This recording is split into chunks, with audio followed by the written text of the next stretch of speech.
ከወርቅ ከእንቁ ይልቅ ጌታ ይሻለኛል። ማለዳ ማለዳ ፍቅር ያጠግበኛል።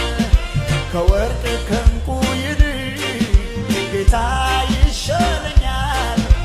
ማለዳ ማለዳ ምሕረት ያጠግበኛል።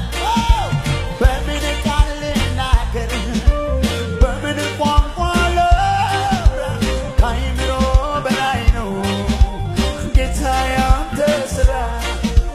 በምን ቃል ልናገር በምን ቋንቋ ላውራ ከአእምሮ በላይ ነው አባ ያንተ ሥራ። ብዙ ብዙ ብዙ ብዙ የሚለው ቃል ከገለጠው የፍቅርን